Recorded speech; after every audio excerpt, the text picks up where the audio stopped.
Saudara TNI Angkatan Laut menyerahkan serpihan pesawat berupa turbin Sriwijaya Air SC-182 ke Posko Komando Basarnas di Jakarta International Container Terminal atau JICT-2, Pelabuhan Tanjung Priok, Jakarta Utara pada Minggu malam. Sekitar pukul 22:35 waktu Indonesia Barat, turbin pesawat Sriwijaya Air SC-182 diserahkan oleh Komandan KRI Cucut Mayor Laut Ori Kaufman Rosnumbre kepada Direktur Operasi Basarnas Brigjen TNI Marsikal Prasman selaku SAR Mission Coordinator atau SMC. Turbin pesawat Sriwijaya Air SC-182 itu dievakuasi ataupun dipindahkan dari dasar perairan sekitar Pulau Lacang dan Pulau Laki ke Kepulauan Seribu di kedalaman 17 hingga 20 meter. Setelah ditemukan turbin, kemudian diserahkan tim penyelam TNI ke KRI Cucut, lalu dibawa KRI Cucut dan diserahkan ke JICT-2. Turbin ini selanjutnya akan diserahkan ke tim DVI Mabes Polri dan Komisi Nasional Keselamatan Transportasi KNKT. Tim DVI Mabes Polri dan KNKT pun sempat mengidentifikasi temuan turbin pesawat Sriwijaya Air.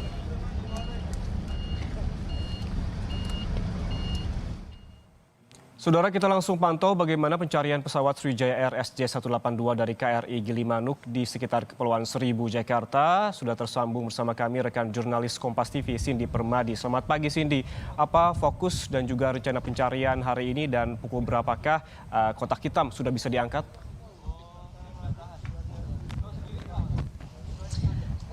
Untuk fokusnya tentu adalah untuk pencarian dan juga pengangkatan kotak hitam dari Sriwijaya Air. Posisinya sudah ditemukan kemarin menggunakan KRI Rigel, sudah diberikan tanda juga. Tapi nantinya selama proses pencarian itu, fokus atau selain dari fokus pencarian kotak hitam itu, tim penyelam tetap akan mengangkut apapun temuan mereka di bawah laut itu di kedalaman 20 hingga 23 meter. Baik itu puing-puing pesawat maupun temuan-temuan lainnya yang nantinya sekiranya dapat mempermudah atau membantu proses identifikasi korban Sriwijaya Air SC-182. Kalau berkaca dari kemarin, proses pencarian dimulai dari pukul 8, nanti rencananya sekitar pukul 7, tim penyelam atau tim gabungan akan berkumpul terlebih dahulu di KRI Teluk Gilimanuk. Mereka akan melakukan briefing, pembagian tugas, kemudian juga apakah nantinya KRI Teluk Gilimanuk ini akan berpindah posisi mengingat atau akan mengikuti titik dari temuan kotak hitam itu nanti akan ditentukan dalam briefing. Bersama saya sudah ada dan tim SAR dari Taifib 1, Letu Marinir Sofi. Selamat pagi, Mas. Selamat pagi, Mbak. Mas, untuk fokus hari ini pencarian kotak hitam, titiknya sudah ditemukan ya, Mas. Artinya nanti seperti apa proses atau teknisnya, Mas? Ya, baik, nanti pada pukul 7.00 seluruh tim penyelam dari TNI AL akan melaksanakan briefing oleh Dangus Kamla di KRI Gilimanuk di sini. Setelah itu nanti akan dibagi tugas dari tiap-tiap tim ini, baik itu Kopaska, Denjaka, Taifib maupun di Selam Air, itu akan dibagi tugas sesuai dengan yang disampaikan nanti oleh Dangus Kamla. Jadi kita masih menunggu, nanti kita akan briefing menyiapkan alat-alat selam kita yang kita gunakan pada saat penyelaman. Tapi dengan sudah ditemukannya titik sinyal dari black box itu, artinya kan pencarian sudah dipersempit ya, Mas. Kalau kemarin berapa kilo radiusnya atau berapa meter radiusnya, sekarang berapa? Dari hasil pencarian dari kemarin sampai hari ini, kemungkinan hari ini sudah bisa kita perkecil dari 200 sampai 500 meter titik pencarian. Kalau kemarin dari berapa, Mas? Kalau dari kemarin pertama kali kita diberikan titik itu masih sampai sekitar 1,5 kilo sampai 1 kilo pencarian. Jadi titik terluar sudah kita cek, kemudian masih kosong, akhirnya kita menyempit sudah nyampe di 200 sampai 500 meter. Kesiapan ataupun juga persiapannya untuk nanti pencarian kotak hitam kalau dari Taifib sendiri seperti apa? Dari tim penyelam Taifib, kita nanti akan turun 1 perahu karet, kemudian nanti akan dari Tanjung Pasir akan menyusul 2 sea rider dengan tim penyelamnya lagi. Jadi kita kemungkinan hari ini akan mengeluarkan 8 tim penyelam untuk melaksanakan pencarian. Total personilnya berapa, Mas, kalau dari Taifib?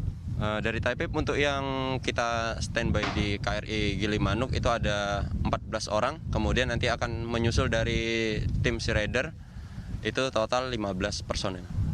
Untuk pembagian titik-titik atau tersebarnya tim nantinya akan ditentukan atau koordinasi seperti apa dengan misalnya unit Denjaka, kemudian Kopaska dan juga di Selam Air?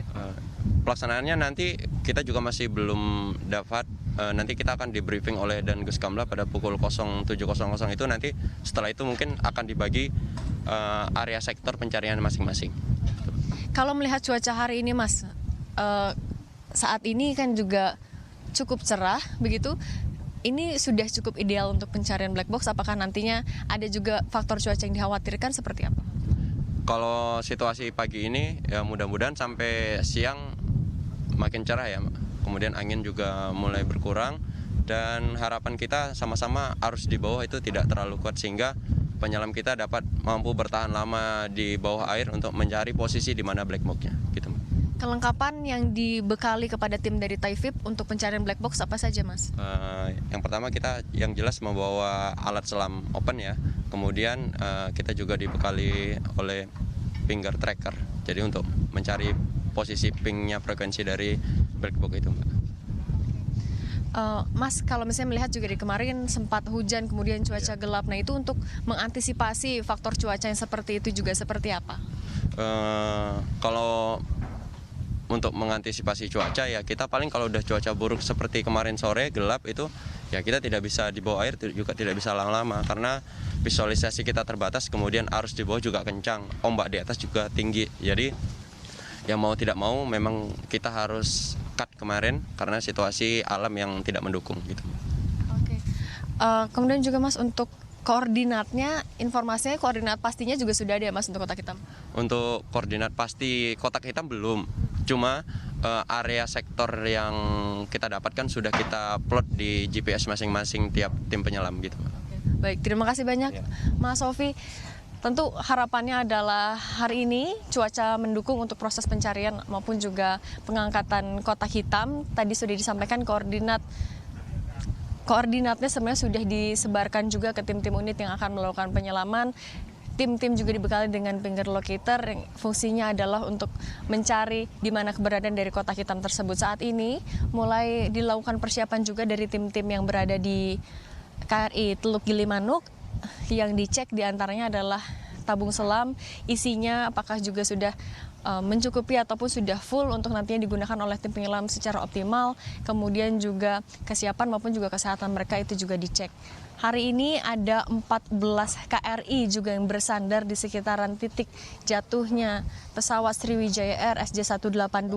Semua dikerahkan mulai dari KRI Teluk Gilimanuk misalnya yang fungsinya sebagai kapal pengangkut pasukan dan juga kelengkapan. Kemudian ada KRI Semarang yang fungsinya adalah kapal rumah sakit, kemudian juga karena kapasitasnya besar itu nantinya bisa dijadikan sebagai markas komando.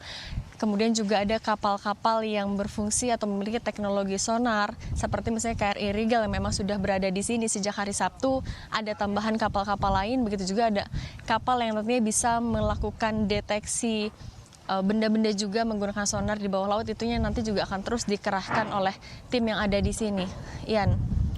Baik, itu tadi persiapan dari petugas KRI Gilimanuk ataupun di kawasan perairan di Kepulauan Seribu, di mana tadi Cindy melaporkan bahwa pencarian akan dilakukan pagi ini dengan sejumlah antisipasi apabila ada cuaca buruk. Terima kasih Cindy Permadi melaporkan langsung dari atas KRI Teluk Gilimanuk Kepulauan Seribu.